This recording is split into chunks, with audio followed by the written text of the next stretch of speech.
This is the story of the man who fed the town. In Rivermouth, everyone knew Christopher Wright. Not because he was loud, not because he was rich, but because he was good. His restaurant, the Quiet Plate, sat between a hardware store and a closed cinema. Small, clean, no neon signs, just warm lights and the smell of spices drifting into the street by evening. People said his food tasted comforting, like something you ate when life felt heavy. Christopher was always calm, soft-spoken, respectful. When customers shouted, he apologized. When suppliers cheated him, he smiled. When teenagers mocked his accent or age, he forgave them. Anger only poisons the one who holds it, he often said. The town respected him for that. No one noticed how carefully he watched people. The first man who disappeared was Mark Stevenson, a drunk who had smashed a plate and laughed when Christopher asked him to pay. "I'll come tomorrow," Mark had sneered. "What will you do? Cry?" Christopher had bowed his head. "No problem. God bless you." Mark never came back. The town said he must have left. People leave small towns all the time. The second was Lucas Bennett, a delivery driver who shoved Christopher aside and called him weak. The third, a landlord named George Thompson, humiliated him in front of customers. Each disappearance felt unrelated. Different ages, different lives. But Christopher noticed something the town didn't. They had all crossed him. At night, while Rivermouth slept, Christopher worked. Not in anger, in precision. Years of cutting meat had taught him where joints loosen, where resistance gives way.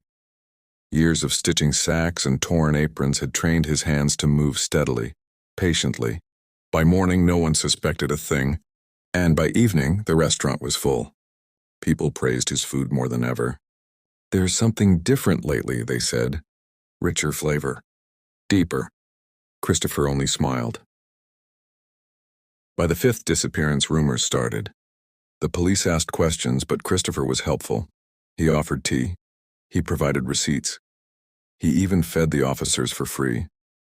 One of them joked, "If everyone were like you, crime would disappear."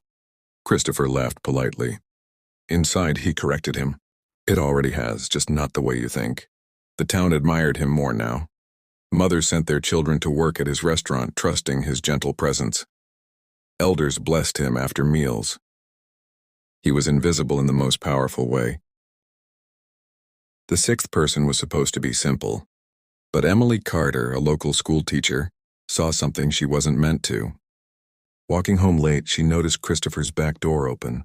A van parked awkwardly. The smell, metallic, sharp, wrong. She didn't see everything. Just enough. A stain. A sound. A shape that shouldn't have moved. Christopher noticed her shadow freeze. Their eyes met. For the first time in years, Christopher felt something close to fear. The next morning, Emily began asking questions. Quiet ones. Careful ones. She noticed patterns. She compared dates. 7 disappearances. Always after conflict with Christopher. She told herself she was being paranoid. But paranoia grows when watered with truth. Emily visited the restaurant daily. She watched Christopher's hands.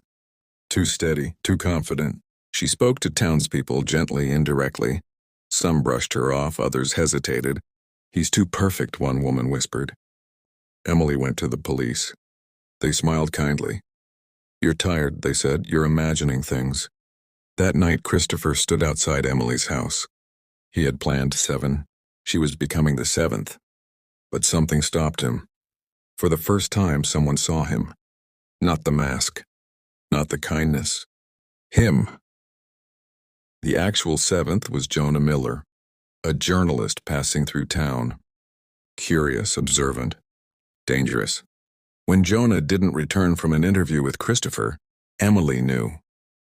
She followed the van. This time she brought proof. Police arrived to a scene they would never forget, not because of blood or horror, but because of order. Everything was clean, organized, almost respectful. Christopher didn't resist. He simply looked tired. When the truth reached Rivermouth, the town broke. People vomited in streets they had walked for years. They remembered compliments they had given. Meals they had praised, children they had sent. The restaurant closed overnight.